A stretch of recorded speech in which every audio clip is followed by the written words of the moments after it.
Zaidan. E nós temos um convidado muito especial, Francisco Rezec, ministro com passagem, aliás, única, né, no Supremo Tribunal Federal, porque conhece como ninguém, com 2 passagens no Supremo, um dos maiores juristas do país, também já integrou o Tribunal Internacional, e é com muita honra que a gente conversa com o professor Francisco Rezec. Tudo bem, ministro? Como vai, Zaidan? Tudo bem. Tudo bem, tudo bem. É que tava um som estranho aqui para mim, eu não estava te ouvindo bem. O Fux assume a presidência do Supremo, ministro Sim. Luiz Fux, e interessante, ministro Rezec, que ele estabeleceu espécie de meta. Ele falou numa necessidade de priorizar o combate à corrupção, meio ambiente, e me pareceu estranho, porque não parece muito claro que alguém que não seja um legislador, mas um ministro do Supremo, ou seja, alguém que deve julgar à luz da Constituição e ser o guardião da Constituição, que ele tenha metas relacionadas a temas específicos. Como é que o senhor ouve uma declaração como essa? Que entendimento o senhor tem? O senhor acha cabível que o ministro estabeleça temas prioritários? Veja, Zaidan, isso é próprio do momento que nós estamos vivendo.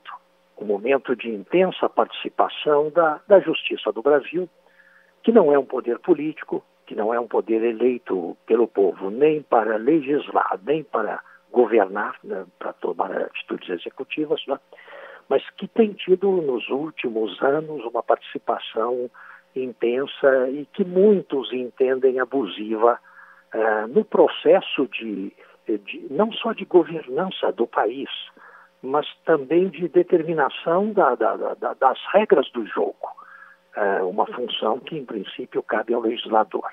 Agora, esse é um momento, embora o ministro Fux tenha, por razões muito claras para mim, feito esse projeto no seu discurso de posse, tenha feito esse projeto de administração do Supremo nos próximos 2 anos, é preciso lembrar o fato de que ele está assumindo a presidência do Supremo Tribunal Federal no momento mais difícil da história da casa. Nenhuma outra posse de presidente do Supremo no passado se deu no momento de tanta exposição e de tanta vulnerabilidade do tribunal, e com o tribunal sujeito a tantos ataques. O que também é muito próprio do momento, esses ataques são virulentos, eles vêm dos 2 extremos do espectro político. Agora, isso tem a ver com o seguinte, Zaidan, isso tem a ver com o fato de que nós somos um país dividido hoje.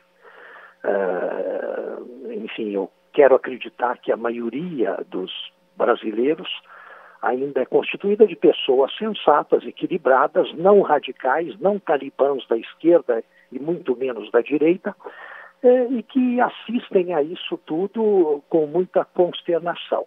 Mas esse combate feroz que se dá entre os extremistas de um lado e de outro, nas redes sociais e em outros meios também, às vezes saem no tapa na rua, enfim, a coisa não está pacífica no Brasil contemporâneo.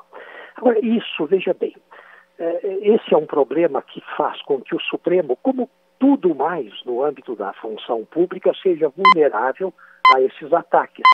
Isso não há presidente do Supremo que consiga resolver. Isso só se resolve quando essa fratura que partiu a sociedade brasileira for se atenuando, for ganhando contornos um pouco mais civilizados e o país sair dessa situação de confronto permanente e de agressão mútua permanente. Agora, há uma outra coisa que faz o Supremo hoje muito vulnerável, que é inevitavelmente de culpa do próprio tribunal, e isso eu acredito que o novo presidente, que o ministro Fux, pode tentar resolver com sucesso. É o problema daquilo que muitos brasileiros consideram ser a usurpação do poder executivo e do poder legislativo pelo tribunal, ou seja, um ativismo judiciário que representa, sim, o exercício de funções para as quais os ministros do Supremo não foram eleitos. Isso se torna, veja bem, esse é um ponto nevrálgico da coisa toda, isso se torna muito transparente quando se vê que certos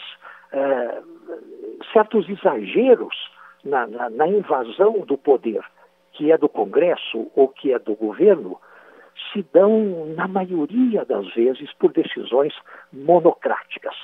Eu acho essa palavra horrível, e ela é uma palavra da moda. Eu disse numa entrevista ao Correio Brasileiro, meses atrás, que o Supremo é hoje um arquipélago de 11 monocracias. Quando quando qualquer cidadão em qualquer país civilizado, em qualquer Estado de Direito, enfrenta um dissabor perante um tribunal, ou numa causa que lhe diz respeito direto, ou numa causa que não lhe diz respeito direto, mas que ele acompanha com interesse, gostaria de ver as coisas definidas de certo modo, e vê que o tribunal toma uma decisão diferente daquela que seria da sua preferência. Esse cidadão sempre vê a coisa com olhos críticos, negativos, mas ele se conforma muito mais se a decisão é tomada pelo tribunal por unanimidade. Ele reflete e diz, eu não devo ter razão.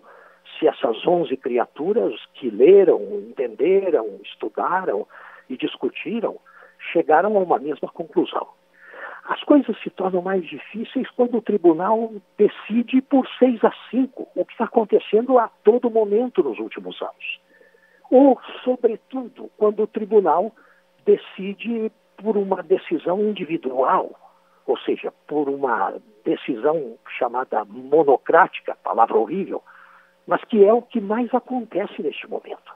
Nós estamos vendo, partirem do Supremo certas, intersecções em áreas que são dos outros poderes, e isso muitas e muitas vezes é feito por uma decisão individual de determinado membro do tribunal, porque o tribunal está cada vez menos decidindo colegialmente, e quando ele o faz, as decisões são tomadas por maioria apertada, por maioria difícil, isso é péssimo, isso é péssimo. Que o Supremo, veja, Zaidas, que o Supremo tome certas atitudes de correção de erros na interpretação da lei, cometidos ora pelo governo, ora por governos estaduais ou municipais, que o Supremo corrija erros do Congresso na interpretação da Constituição, tudo bem, essa é a função dele. Mas não deveria ir além disso. Ou seja, essa participação no exercício do poder legislativo, de criar as regras do jogo, e no exercício da governança, isso, em nenhum país do mundo acontece. Um Supremo restricionista, um Supremo mais contido, já seria, em termos de comparação global, o tribunal mais poderoso do mundo. Nem a Corte Suprema norte-americana, que é a única coisa minimamente parecida com o nosso Supremo que existe lá fora, mas nem a Corte Suprema norte-americana vai tão longe. A postura restricionista é muito comum lá. Eles sabem distinguir aquilo que é da alçada dos juízes e aquilo que é da alçada dos governantes eleitos pelo povo para gerir o país ou para elaborar as leis. Eu acho que, nesse particular, o ministro Fux tem uma boa perspectiva de tentar fazer do tribunal um colegiado, como ele nunca deveria ter deixado de ser. Chega de monocracias, chega de decisões monocráticas sobre temas importantes, que um ministro decida sozinho sobre uma questão procedimental mínima, tudo bem, mas decisões de extrema gravidade na própria relação do tribunal com os dois poderes políticos, tomadas monocraticamente, isso não conduz a nada de bom. E eu acho que o novo presidente vai ter ocasião de fazer algo que não se conseguiu fazer, veja bem, não foi nos últimos 2 anos, não foi nos últimos 10 ou 12 anos. O tribunal tem se tornado cada vez mais um conjunto de monocracias do que um autêntico colegiado do qual a sociedade brasileira, o povo brasileiro, espera que ele nos dê segurança jurídica, que ele não oscile tanto num vai e vem de decisões e sempre dividindo pelo meio os seus 11 membros. É isso que eu espero e acredito que muitos dos observadores e amigos e apreciadores do tribunal esperam que aconteça proximamente. Aliás, ministro Rezec, o ministro Marco Aurélio Mello falou aqui na Bandeirantes nesta semana que tem essa mesma expectativa.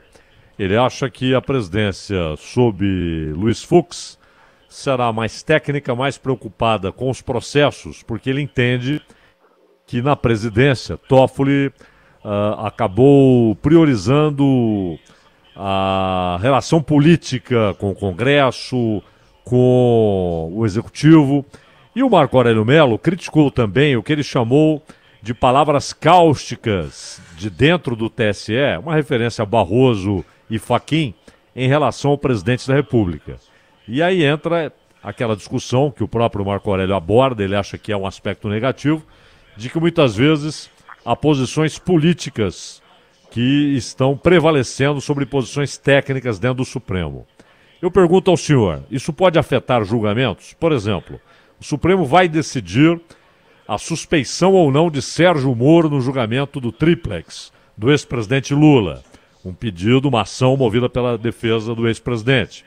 Se aceitarem a tese da defesa do Lula, o julgamento pode ser anulado em primeira instância e, portanto, anulado também em segunda instância. Desaparece a condição de amarrado pela lei da ficha limpa do Lula e ele poderia até ser candidato. Ou seja, o impacto político de uma decisão dessa é muito grande. O senhor espera um julgamento técnico, completamente preso à letra fria da Constituição, ou posições políticas podem prevalecer? Eu espero, Zaidan, que o ministro Fux saiba que se essa matéria, esse caso a que você se referiu especificamente, se isso for julgado pela segunda turma, como está em princípio previsto, e se não estiver presente por motivo de saúde ou por já ter saído por qualquer razão, se não estiver presente o ministro Celso de Mello, o país inteiro sabe como vão votar dois e como vão votar os outros dois dos 4 integrantes da segunda turma na falta do ministro Celso de Mello. E sabem qual é o resultado disso. Enfim, a função do presidente do Supremo neste momento é não deixar que se resolva desta maneira uma questão tão importante aos olhos de todo o país. Aos olhos dos partidários da defesa de Lula, aos olhos do Ministério Público, aos olhos de todos aqueles que acompanham com seriedade o processo político. É preciso que uma decisão sobre essa matéria seja tomada pelo plenário, com a participação de todos os membros do tribunal. Não se pode admitir que esse jogo de trivialidades na agenda do tribunal e na distribuição de causas produza esse efeito nefasto, que é o que vem acontecendo hoje na segunda turma, enquanto ausente o ministro decano Celso de Mello, que deve ter voltado hoje, creio, mas não sei se estará o tempo todo presente, não sei como. Enfim, sobre a sua pergunta específica, é sim possível esperar que o novo presidente do Supremo, no encaminhamento das coisas, no encaminhamento da distribuição, e, sobretudo, na definição daquilo que deve ser decidido por turma ou deve ser decidido pelo plenário em razão da sua importância, aí é que a autoridade do presidente do Supremo se manifesta na sua inteireza, e é aí que se espera que o país não continue convivendo com certos desacertos que acontecem só por se manter uma agenda distributiva e uma série de regramentos que não condizem com a realidade contemporânea. O presidente do tribunal, Zaidan, influi muito também nessa questão de determinar se as coisas devem ser julgadas colegialmente ou podem ser julgadas individualmente por ministros. Ele tem autoridade regimental para tomar certas providências e, ainda que não a tivesse, ele teria autoridade moral perante os seus pares para convencê-los de que deveriam se abster de realizar sozinhos aquilo que deveria ser da responsabilidade do Tribunal Pleno. Eu espero muito isso de Luiz Fux.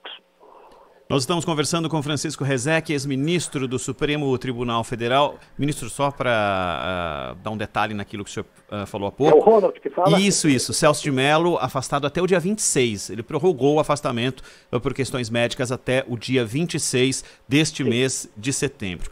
Agora, ministro, Luiz Fux e tinha um assunto na pauta por um veto dele, que diz respeito ao juiz de garantias, e o que ele fez, acabou de liberar para que o plenário discuta o próprio veto dado por ele. Essa decisão mostra e principalmente sendo no dia seguinte da posse, ele poderia esticar esse assunto por mais um tempo, mostra um tipo de comportamento que será flagrante a partir de agora no comando do STF? Eu acho que mostra isso, e isso é muito bem-vindo, Ronald.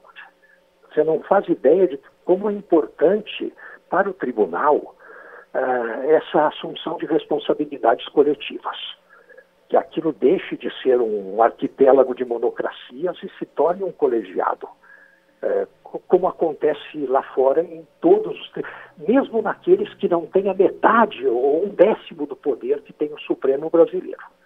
Enfim, que, no entanto, decidem colegialmente e não ficam na dependência de decisões individuais que nos últimos anos têm sido muito, vamos dizer, vulneráveis à crítica, para dizer o mínimo, para usar uma expressão polida. Ministro, muitos dizem que Luiz Fux é da ala lavajatista e essa expressão acabou se tornando muito frequente nas discussões mais acaloradas sobre as decisões da Lava Jato, que envolvem políticos famosos e que têm decisões que passam ali pelo Supremo. Qual, na visão do senhor, deve ser o andamento das coisas ligadas à Lava Jato? O Zaidan já falou de uma parte disso, mas que diz respeito à decisão do ministro Sérgio Moro, a questão da suspeição dele, mas o andamento das coisas da Lava Jato que passam pelo Supremo, vai haver algum tipo de mudança de postura a partir da entrada de Luiz Fux? O discurso de posse do ministro Fux diz claramente do seu compromisso com o combate à corrupção e com os mecanismos que temos no Brasil para isso. Ou seja, eu enxerguei e creio que muito mais gente viu junto comigo nesse discurso uma tentativa de neutralizar essa chuva de ataques e de boicotes à Operação Lava Jato que parte até da cadeira do Procurador-Geral da República, o que é espantoso.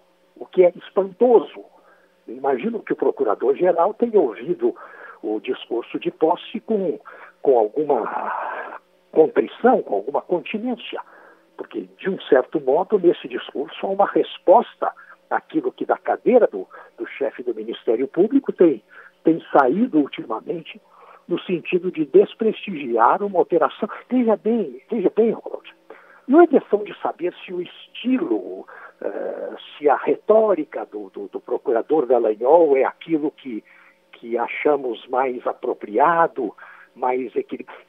Não é disso que se trata.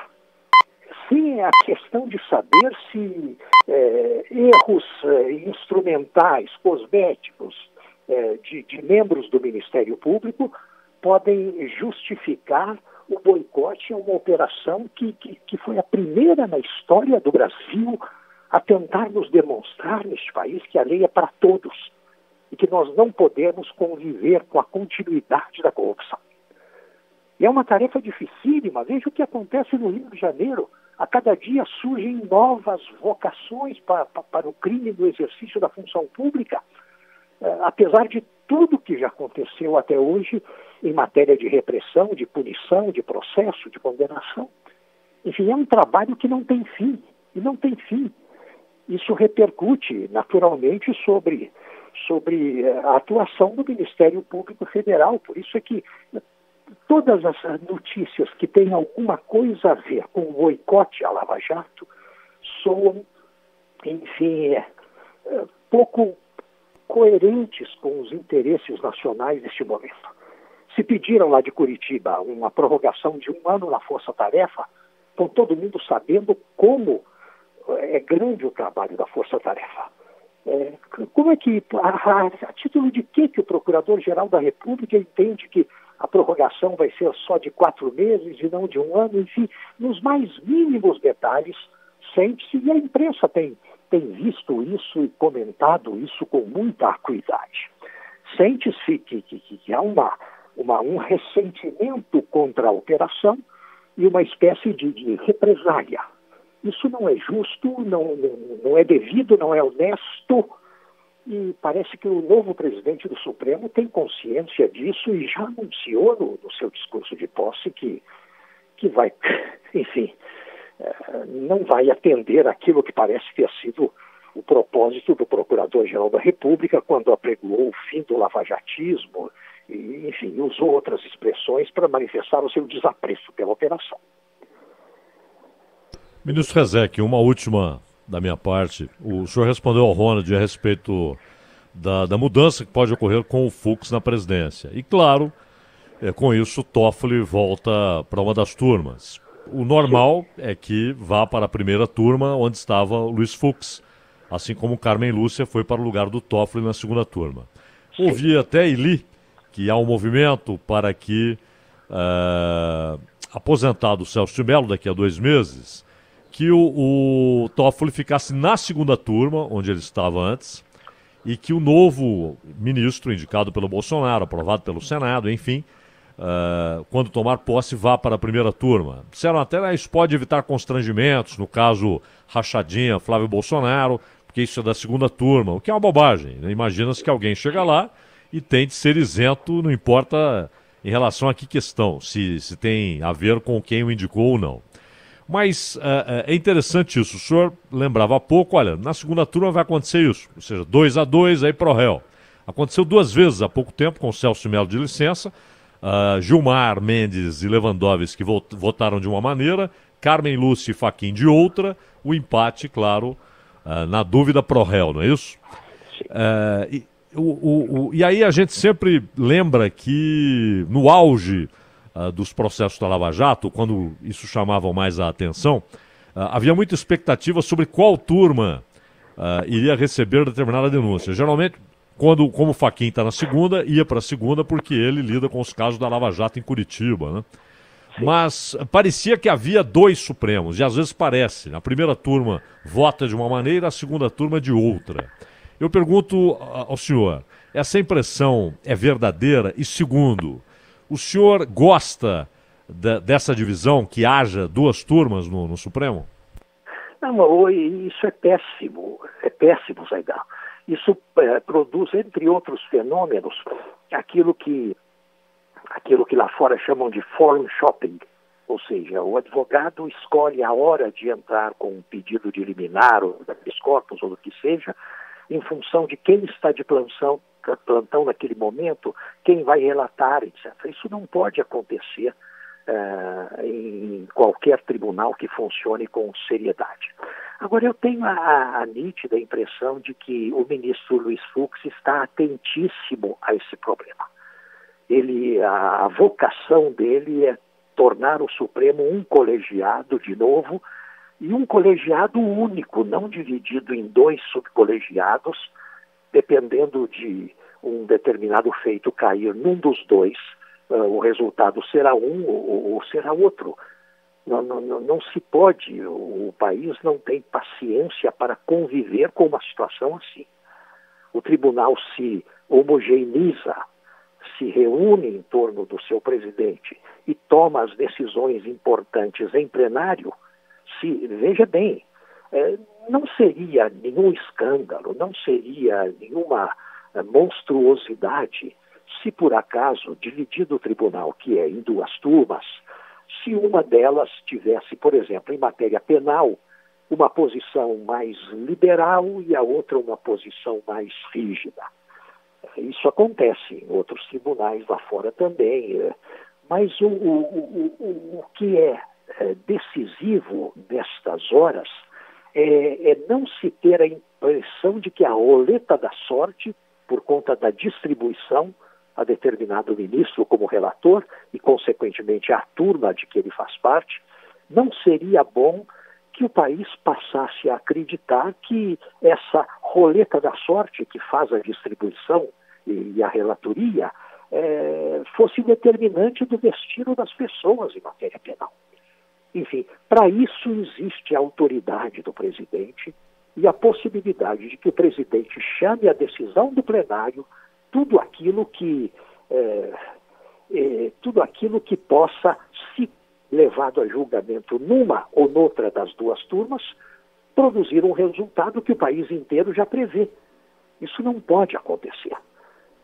E veja bem, tudo que o novo presidente disse no discurso de ontem permite acreditar que ele está atento para isso, que ele sabe exatamente por que o Supremo está enfrentando essa situação terrivelmente infeliz que ele enfrenta hoje e não enfrentou nunca antes da sua história, desde que foi criado, quando recém-fundado o Império, né?